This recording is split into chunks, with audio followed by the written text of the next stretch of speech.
오늘 말씀은 마태복음 16장 말씀을 통해서 주님이 세우신 교회라는 제목으로 다시 말씀을 전하겠습니다. 오늘 주님께서 말씀하셨는데 내가 이 반석 위에 내 교회를 세우리니 은배의 권세가 이기지 못하리라. 주님이 이 반석 위에 내 교회를 세우겠다라고 말씀하셨어요. 그러니까 주님이 세우셨죠. 그래서 제목이 주님이 세우신 교회입니다. 이 땅에 있는 모든 교회, 지구상에 있는 모든 교회, 우리 한국에서 이단을 제외한 교회 수가 5만 개 정도 되는데 이 모든 교회가 다 주님이 세우신 교회인 것입니다. 주님이 세우신 교회입니다. 교회는 주님이 세우셨습니다. 오늘 성경을 통해서 말씀하고 있기 때문입니다. 제가 23년 전에 이곳에서 교회를 개척해서 교회를 시작하기 전에 이제 교회를 개척하게 되었는데 교회 이름을 뭐라 하면 좋을까요? 라고 계속 작정해서 기도하는데 기도하는 가운데 이 마태복음 16장 말씀을 묵상하게 하셨어요. 그리고 이 말씀이 내 마음속에 감동이 되어서 이 마태복음 16장 가운데 특별히 16장 16절로 18절 말씀 보니까 주님이 내 교회를 세울 것이다 말씀하셨고 주님이 교회를 세우셨는데 주님이 세우신 교회는 음부의 권세가 이기지 못하는 교회입니다. 악한 사탄 마귀 귀신 이길 수 없는 교회입니다. 그래서 이 약속의 말씀을 받았어요. 그래서 이제 마태복음 16장 16절로 18절 말씀을 약속의 말씀으로 받아서 교회 이름을 주님이 세우신 교회라고 하자 해서 주님이 세우신 교회로 시작했습니다. 오늘 말씀의 배경을 다시 한번 짧게 우리가 살펴보면은 예수님께서 물어봤어요. 사람들이 나를 누구라고 하더냐? 그러니까 제자들이 가서 물어봤겠죠. 예수님을 누구로 아냐고. 아까 예수님은 누구신가 찬송했죠. 예수님이 누구신가요? 라고 물으니까 사람들이 더러는 세례 요한이다. 더러는 엘리야다. 더러는 에레미야다. 그리고 더러는 선지자 중에 한 사람일 것이다. 라고 말을 했다는 거예요. 요즘으로 말하면 설문조사를 한 거죠. 앙케이트, 설문조사. 지나가는 사람들에게 붙잡고 잠깐 시간 되신가요? 예, 한마디만 대답해 줄 수 있어요? 예수님은 어떤 분이세요? 이렇게 물어본 거죠. 그래서 그 모든 사람들의 대답은 세례 요한이나 엘리야나 에레미야나 선지자 중에 한 사람으로 생각하고 있었다는 거예요. 그러나 예수님은 결코 세례 요한도 엘리야도 에레미야도 선지자 중에 한 사람도 아닙니다. 그들과 전혀 다릅니다. 비교할 수 없습니다. 그러니까 엑설런트, 탁월하셔. 비교 불가. 비교해가지고 더 높다, 최고다 이게 아니고요. 비교 불가죠. 그래서 예수님께서 이제는 제자들에게 물어요. 그렇다면 너희는 나를 누구라고 하느냐? 예수님의 12명의 제자는 예수님이 부르셨고 예수님의 부르심 초청에 대하여 그들은 응답했습니다. 그래서 예수님께서 제자들을 부르실 때 첫 번째 베드로와 안드레 형제를 부를 때 베드로와 안드레는 이 갈릴리 호수 디베라 바닷가에서 물고기를 잡는 어부였어요. 이제 어부로서 잔뼈가 굵었죠. 지금까지 이 어부로서 물고기를 잡아서 생계를 이어오고 있었습니다. 그러니까 물고기 잡는 데 있어서는 누구보다도 더 잘하는 전문가입니다. 그 갈릴리 호수 디베라 바다 샅샅이 곳곳을 잘 알고 있어요. 그런데 그때도 이제 물고기를 잡고 있는 베드로 안드레 형제에게 예수님이 지나가시다가 이렇게 말씀하십니다. 나를 따라오너라. 내가 너희로 사람을 낚는 어부가 되게 하리라. 이렇게 부르셔요. 초청하셔요. 아니 물고기를 잡는 어부인데 물고기를 잡는 어부였던 베드로 안드레 형제에게 물고기를 잡고 있는 베드로 안드레 형제에게 뭐라고 말씀하시냐면 나를 따라오면은 내가 너희를 물고기 잡는 어부가 아니라 사람을 낚는 어부가 되게 하리라. 이렇게 부르시고 초청하신 거예요. 예수님의 말씀을 들은 베드로와 안드레는 어떻게 했을까요? 말씀을 보니까 곧 배와 그물을 버려두고 예수를 따라가니라. 이 예수님의 부르심에 응하고 예수님의 초청에 응한 것이죠. 여러분, 여기서 곧이라는 말은 머뭇거리지 아니하고 지체하지 아니하고 곧 바로 즉시라는 뜻입니다. 예수님의 말씀을 듣자마자 고민할 필요도 없어요. 바로 배를 버려두고 그물을 버려두고 예수를 따라갔다는 거예요. 여러분, 이것은 정말 있을 수 없는 일 아니겠습니까? 물고기 잡는 어부입니다. 평생 물고기 잡았습니다. 물고기를 잡아서 생계를 이었습니다. 물고기 잡는 어부에게 있어서 재산 목록 1호는 배입니다. 재산 목록 2호는 그물입니다. 배와 그물이 없이는 안 돼요. 배와 그물로 살아왔어요. 그렇게 말해도 가언이 아니죠. 배와 그물이 없이는 살 수 없어요. 그렇게 말해도 가언이 아니잖아요. 그런데 자기 생명과도 같은 배와 그물을 버려두고 예수를 따라간다는 것은 정말 있을 수 없는 일 아닙니까? 어렵고 힘든 일 아니겠습니까? 그런데 베드로 안드레는 예수를 따라가요. 왜 예수를 따라간 줄 아십니까? 어부는 살아있는 물고기를 잡아서 결국 죽이잖아요. 생명을 죽이는 일이잖아요. 보면 어떻게 생각해 보면. 그러나 사람을 낚는 어부는 죽어가는 사람을 구원하여 살리는 것입니다. 그래서 생명의 역사를 이루는 거예요. 지금까지는 살아있는 물고기를 죽이는 그런 일을 했다면 그냥 습관적으로 반복적으로 생계를 위해서 어쩔 수 없어서 먹구멍도 포도청이니까 또 가족을 먹여 살려야 되니까 나의 생업이니까 조상대대로 이어온 그런 일이니까 이렇게 했단 말이. 그래서 다람쥐 쳇바퀴 돌듯이 아무런 의미도 가치도 삶의 목적도 없이 날마다 반복되는 삶을 살았다는 거예요. 그것조차도 생각하지 못했다는 거예요. 그런데 예수라는 분이 말씀하시는데 그 말씀을 듣고 충격을 받은 거죠.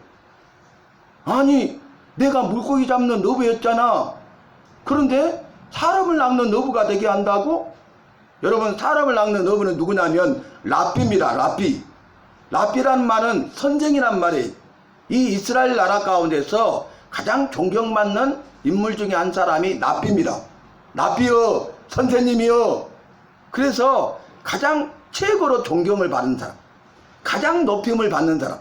그러니까 이스라엘 나라에서 자신들은 평생 낮고 천한 자로 살았어. 가장 낮고 천한 직업을 가진, 아무런 소망도 없이 살아가는 자들이었어.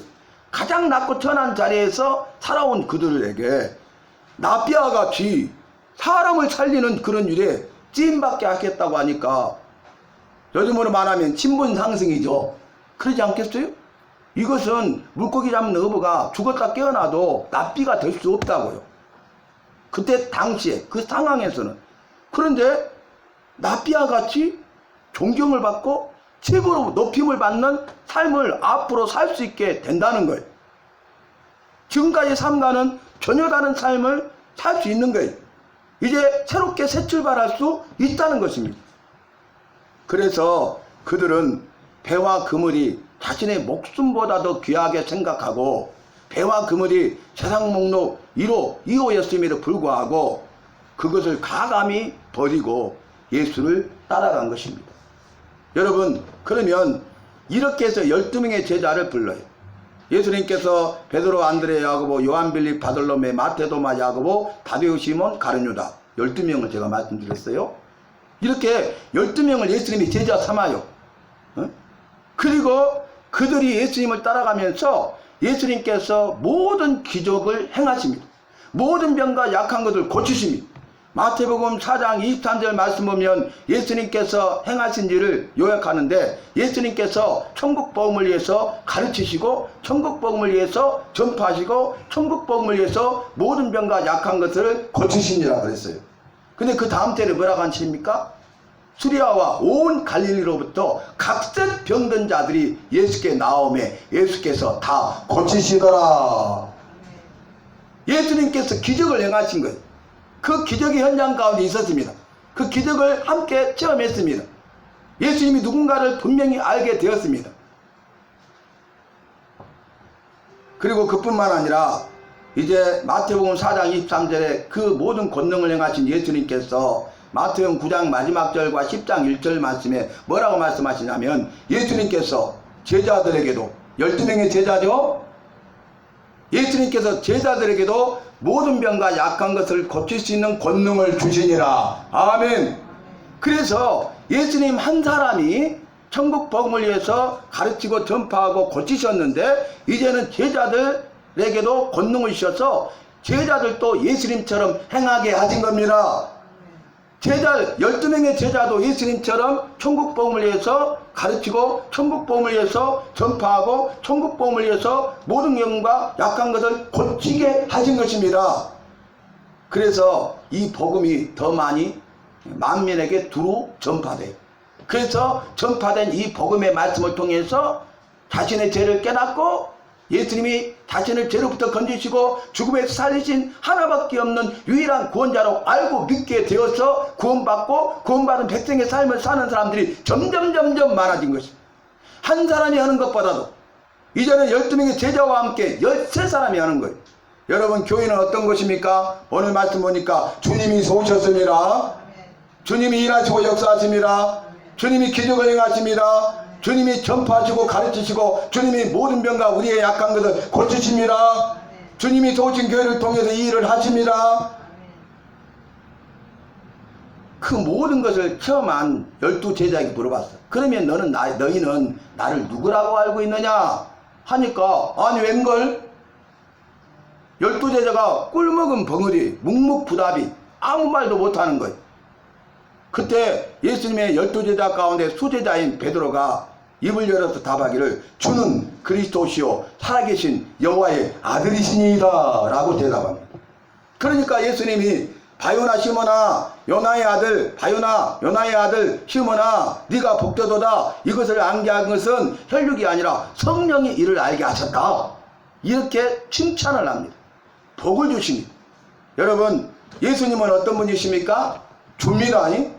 주는 뭐냐면 나의 주인, 내 생명의 주인, 내 모든 것의 주인, 내 삶의 주인, 내 일생의 주인, 나의 모든 것의 주인, 이런 뜻입니다.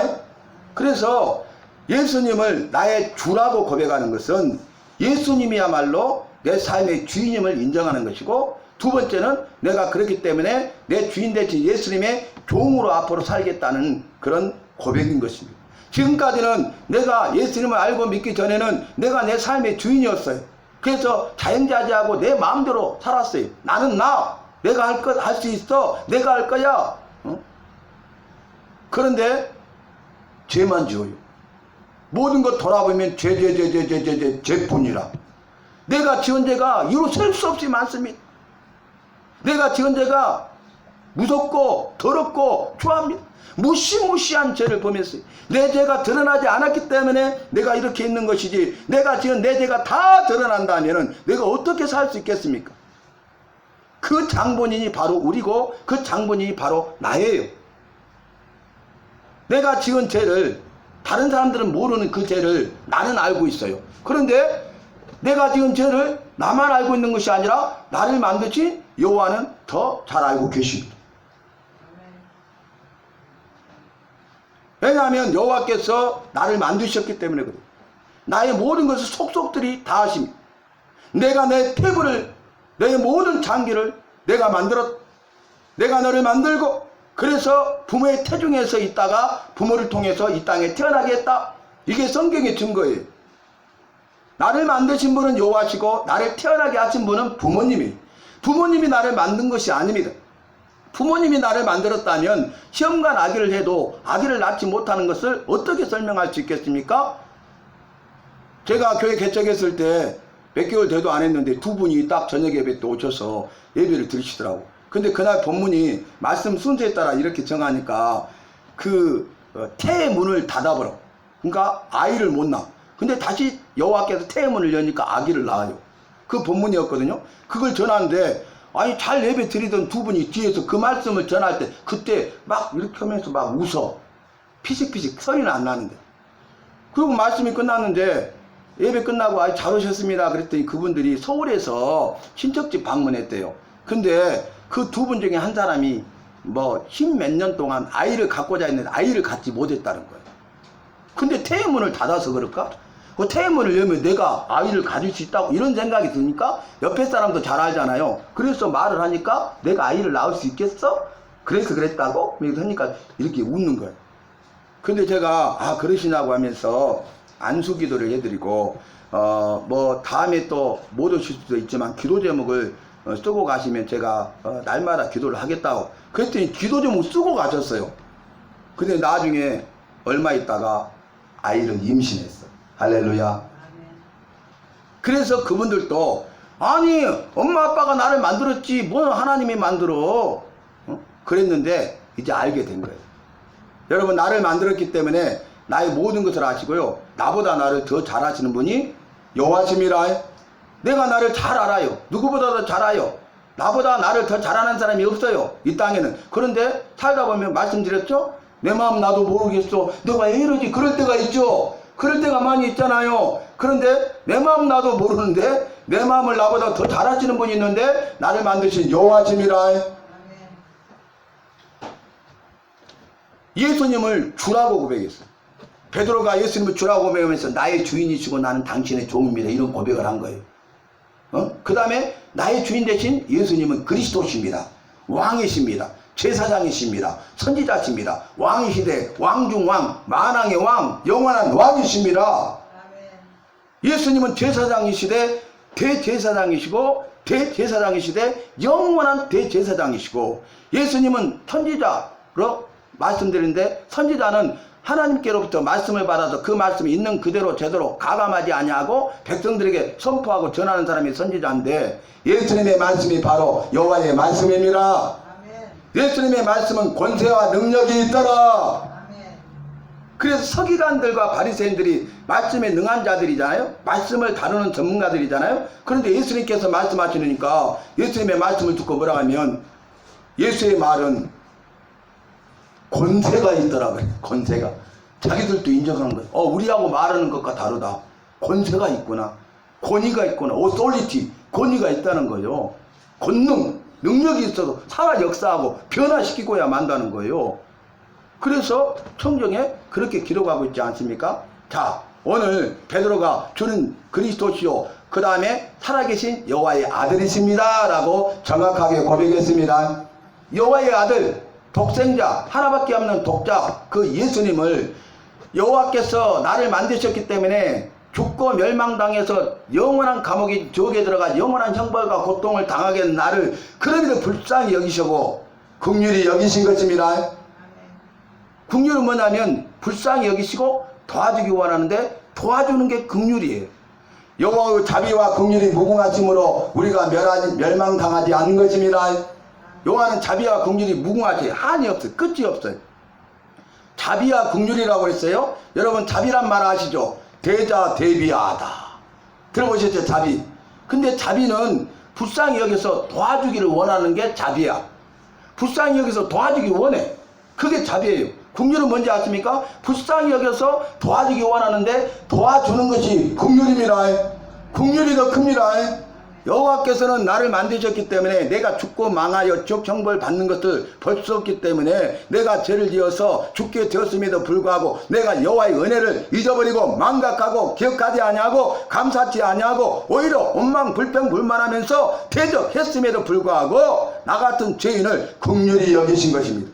불쌍히 여기셔서 도와주기 원하고 도와주신 것입니다. 그래서 그의 하나밖에 없는 그 아들 예수의 생명을 내어주시기까지 우리를 나를 사랑하셔서 예수님이 내 대신 십자가에 못 박혀 죽으심으로 내 죄값을 담당하고 지불하심으로 말미암아 내가 죄 용서함을 받게 하신 것입니다. 아멘. 사망에서 생명으로 옮겨주신 것입니다. 아멘. 자, 오늘 말씀 보면 주는 그리스도시요 살아계신 여호와의 아들이시니다. 그러니까 바요나 시몬아 요나의 아들 시몬아 네가 복이 있도다 하셨어요. 저와 여러분도 예수님은 주가 되시고 그리스도 구원자가 되시고 여호와의 아들이심을 믿으시기 바랍니다. 그러면 네가 복이 있도다. 네가 그 사실을 알지 못하고 믿지 않았기 때문에 복을 받지 못한 거야. 복을 받지 못할 뿐만 아니라 온갖 재앙이 임하고 이 성경 말씀에 기록된 모든 저주가 내게 임하여서 네가 복을 받지 못할 뿐만 아니라 재앙의 연속이었고 원치 아니하는 고난과 환난을 당하면서 네가 저주 가운데 신음하고 있었던 거야.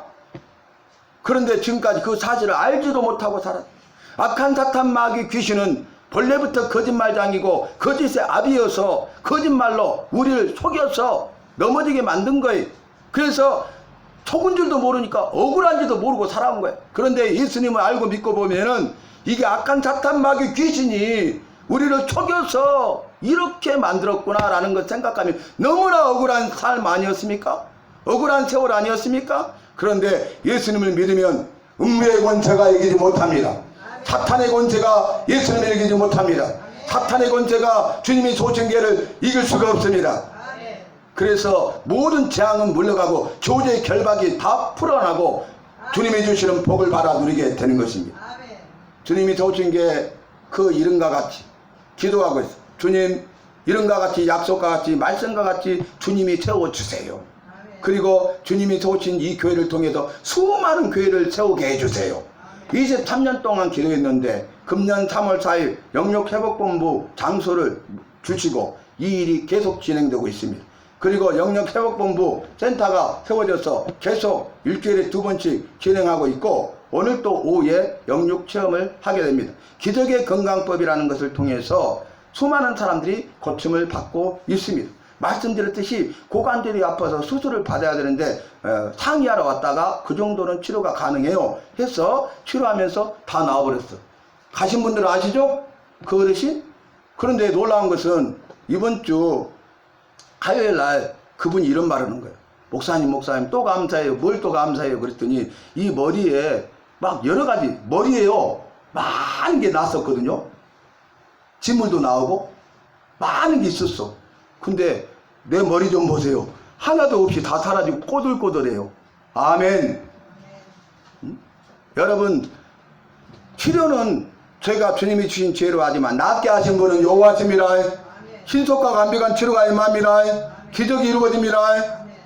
그래서 바터 팽대부와 말씀드렸죠. 그 한 장.